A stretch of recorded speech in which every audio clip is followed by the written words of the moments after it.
Bueno, aquí estamos de regreso nuevamente. Vamos a ver, o vamos a hacer un análisis con dos invitados sobre las repercusiones que va a tener todo esto que estamos viviendo, y en el todo metemos el conjunto de noticias que están saliendo en los últimos meses y los que quedan, porque es imposible precisar todas ellas, y especialmente qué reflejo puede tener todos estos acontecimientos en la apatía de la ciudadanía, es decir, en aquel ciudadano que dice: ya estoy harto de políticos corruptos, ya estoy harto de lo mismo y de los mismos, ya no quiero saber nada. ¿Es esa la actitud? ¿Hay que tomar otra actitud? ¿Es eso contraproducente? ¿Nos puede eso abocar más a un barranco profundo y a un fracaso que a un éxito? Bueno, de esto se trata los comentarios o las intenciones que tenemos de debatir con nuestros invitados. Les voy a presentar a Alma Aguilar, de la Red Nacional por la Integridad. Alma, buenas noches. Y Ángel Ramírez, Congreso Transparente. Yo haría una pregunta a los dos, pero así de estas de tipo psiquiatra, blanco, cielo, este tipo de cosas. Esto nos puede llevar a una apatía, y esa apatía puede ser producente o contraproducente. Alma. En este momento puede ser contraproducente porque no tenemos otra oferta política dentro de la palestra. Yo consideraría que va más por la línea de lo procedimental, ¿no? O sea, realmente estamos legitimando nuestras instituciones a pesar de la misma oferta política que habla Alma. O sea, tenemos que jugar las reglas del juego que están, ¿no? Y nos tenemos que adecuar a ellas, si no, el que pierde siempre es la institucionalidad del Estado, ¿no? Entonces creo que puede ser contraproducente en esa línea, ¿no? ¿Cómo podemos nosotros fortalecer nuestras instituciones con lo que tenemos? Bueno, aquí tengo dos representantes, jóvenes y mujeres. En esta elección ustedes son mayoría, y ya me excluyo tristemente, pero ustedes son mayoría. Yo quiero preguntarles a ustedes cuál es el sentir de estos jóvenes, particularmente los jóvenes que por primera vez votan, ustedes como representantes de organizaciones, ante qué panorama se están enfrentando, un panorama político muy incierto, estos patojos que por primera vez van a ir a las urnas. ¿Cómo ven ustedes un diagnóstico real? ¿Voto nulo? ¿Un voto por un partido mayoritario de propaganda? ¿O un voto meditado y pensado? ¿Cuál es el diagnóstico que ustedes dan? Alma, empecemos contigo. Bueno, yo creo que los jóvenes que tienen la oportunidad de votar por primera vez están en un escenario que para muchos de nosotros hubiese sido envidiable, puesto que hay sobre la mesa no solo acceso a la información, sino que la información que hemos estado conociendo justamente en los últimos meses, y eso nos permite de alguna manera que podamos tener un raciocinio mejor sobre los candidatos que actualmente están postulados para cargos públicos. Pero también este mismo proceso de información y esta situación actual va a llevar, creo yo, o como se ha visto en redes sociales, por ejemplo, a una tendencia de que los jóvenes que están en cascos urbanos y que tienen mayor acceso a información y a medios de comunicación van a realizar un voto nulo o un voto, digámoslo así, inteligente, en cuanto que van a apoyar partidos minoritarios. Ángel, ¿qué se puede hacer? Los de mi generación creo que ya hicimos nuestro papel, o deshicimos. Da igual, eso queda para el análisis histórico. Pero lo que venga ya no es ni culpa nuestra, me refiero de los que tenemos más de 50, ni responsabilidad nuestra, es de ustedes. ¿Tú crees que los jóvenes estáis dando los pasos necesarios para este voto inteligente, esta elección responsable, y sacar a estos corruptos que nosotros permitimos, consentimos o descubrimos? Claro, yo veo que hay dos elementos importantes en la juventud principalmente, que son alrededor de 1.5 millones de nuevos votantes, ¿no? Primero hay una apatía, pero también se genera un hartazgo de esa situación, ¿no? Yo me siento harto como joven de que sigan pasando esta situación. Por otro lado, como bien decía Alma, hay más información, hay redes sociales, y también esto ya se habla en las mesas de las casas, esto ya se habla en las universidades. Es algo que no pasaba antes, y que yo creo que como jóvenes estamos asumiendo también esa responsabilidad, ¿no?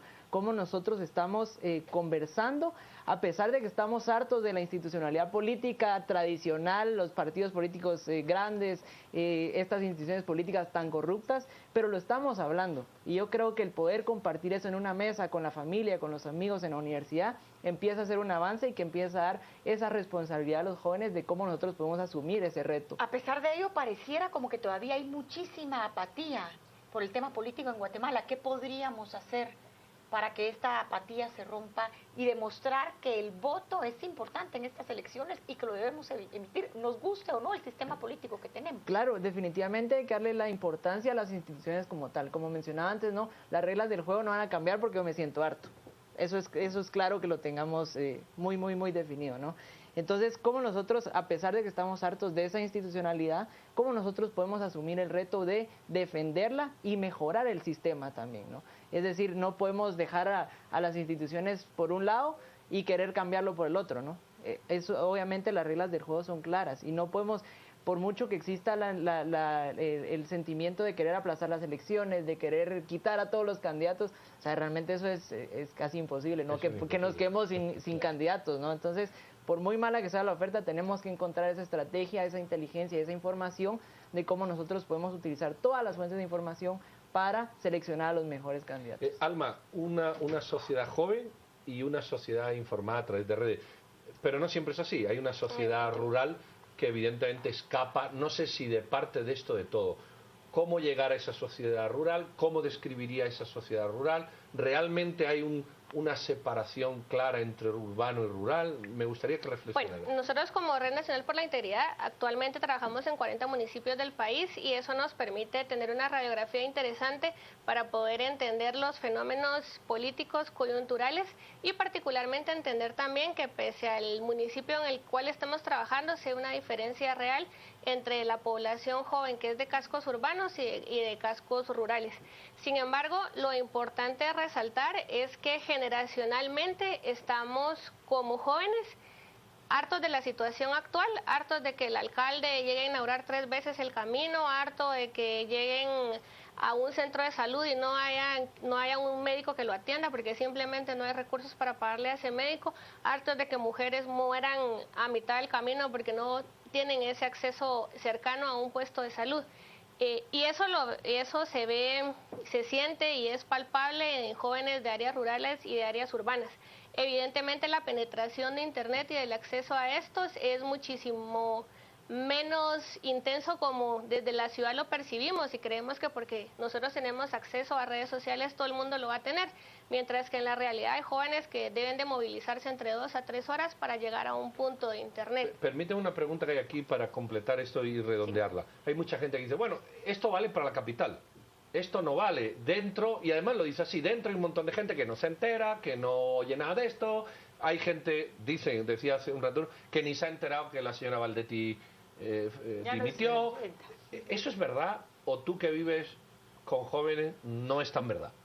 Bueno, digamos, la población joven en su mayoría sí, aunque sea por radio o por otros medios, sí está enterada de este tipo de noticias, pero no con la profundidad y esa otra generación que es de la cual estamos haciendo como un aprendizaje de lecciones que podríamos replicar o no, definitivamente están muy desligadas de lo que está pasando en la actualidad, puesto que no ven la necesidad de por qué sentirse informado.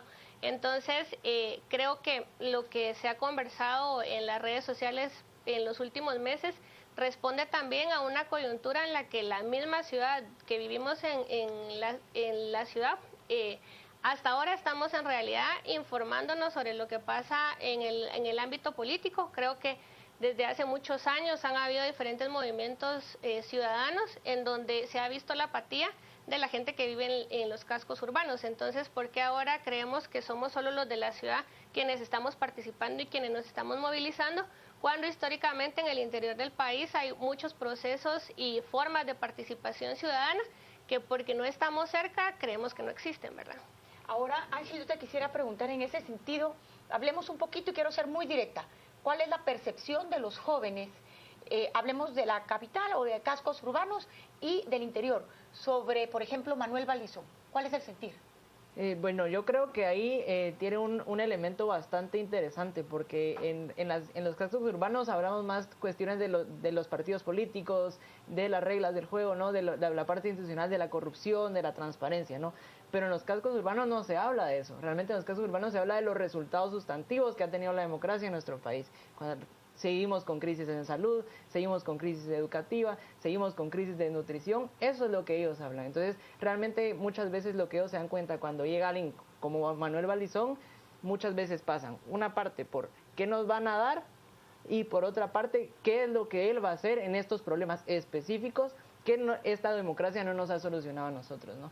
Realmente ese tinte clientelar que se le da a las campañas políticas sí afecta directamente, pero no los hace perder la visión de los verdaderos problemas. ¿Pero afecta positiva o negativamente sobre la visión que se tiene del candidato? Yo consideraría que realmente no es ni un blanco ni un negro, ¿no? Sino que hay matices. En ciertos lugares puede afectar de una forma más negativa, en otros lugares puede afectar de forma más positiva porque ya se han dado cuenta que esos productos clientelares de la campaña política no les funcionan. Una mujer como Sandra Torres, ¿qué despierta en los jóvenes?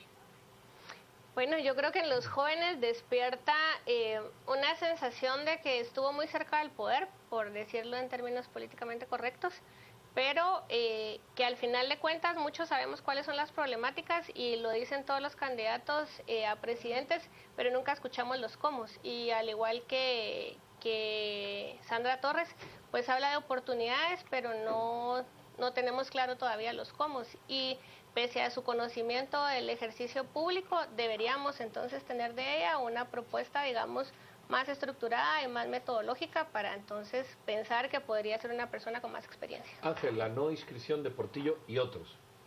Bueno, eso sí, definitivamente por el impacto que tuvo Portillo también en su momento, principalmente porque los jóvenes también seguimos siendo influenciados por nuestros padres, ¿no? Definitivamente en la primera votación creo que es la votación en la que más nosotros podemos abocarnos a los padres y decir, bueno, ¿por quién podemos nosotros elegir en esta ocasión, ¿no? Pero yo creo que el efecto que tuvo Portillo en el interior del país sí afecta más directamente en la percepción del joven y afecta principalmente en un tema muy importante, que es la incertidumbre de nuevo. Yo creo que el problema que ha afectado al joven en estas elecciones es la incertidumbre, ¿no? Realmente, ¿qué va a pasar? El día de mañana ya no está el candidato que yo quería. Entonces, ¿qué está pasando en eso? Estamos en tiempo, pero para que luego nos digan, Alma, terminemos contigo. La no inscripción de Suri Ríos. Yo creo que la no inscripción de Suri Ríos responde al actuar y al mandato que tiene el registro de ciudadanos y posteriormente el Pleno del Tribunal Supremo Electoral, pero evidentemente y por los procesos históricos que se han tenido, sabemos que va a apelar a la Corte Suprema de Justicia y si allí no se resuelve a favor de su candidatura, va a apelar a la Corte de Constitucionalidad y en materia de jurisprudencia, pues ya han habido una serie de recursos a favor de candidatos que el Tribunal Supremo Electoral anteriormente había declinado. Muy bien, jóvenes, pues hasta aquí llegamos. A mí me recordaba la participación de estos dos jóvenes, el Rubén Darío, aquello de Juventud Divino Tesoro, ya te vas para no volver. Él se quejaba de su juventud, pero yo creo que si Rubén Darío viviera ahora, es mucho pensar por él, lo que haría sería una oda a la juventud absolutamente distinta. Juventud Divino Tesoro, menos más que estás aquí para sacarnos las castañas del fuego. Así que, por favor, sáquennos las castañas del fuego porque el país necesita gente joven. Muchísimas gracias. Sin más preámbulos, doña Silvia y yo nos despedimos sin antes la palabra a nuestro compañero que nos va a resaltar los Twitter más interesantes. Tengan feliz noche, pero oigan primero esto. Gracias, doctor. Feliz noche. Vámonos a las redes. Nos dice María, los jóvenes deben de aplicar lo que dijo el Papa. Haced lío, pero ordenad el lío, es lo que nos dice María. Raúl, es fundamental que estemos dispuestos a financiar programas y proyectos de formación cívica, política y electoral. Mario, MP, soy joven, pero el sentir de muchos es no votar, lo cual es por culpa de toda esa gauría de ladrones, es lo que nos dice el licenciado D.A. Chacón. Douglas Chacón nos dice, para inventar un nuevo mundo se necesita utilizar los materiales existentes. Este sistema requiere un cambio de sentido, es lo que nos dice el licenciado Douglas Chacón. Vamos a la pausa, al regresar por supuesto y entraremos en el debate de esta noche. El licenciado Mario Archila junto a Hugo Novales en el análisis. Estaremos utilizando el hashtag aprobación ley electoral. Aprobación ley electoral. Hablamos de lo sucedido hoy en el Congreso de la República. Comience a tuitear con nosotros.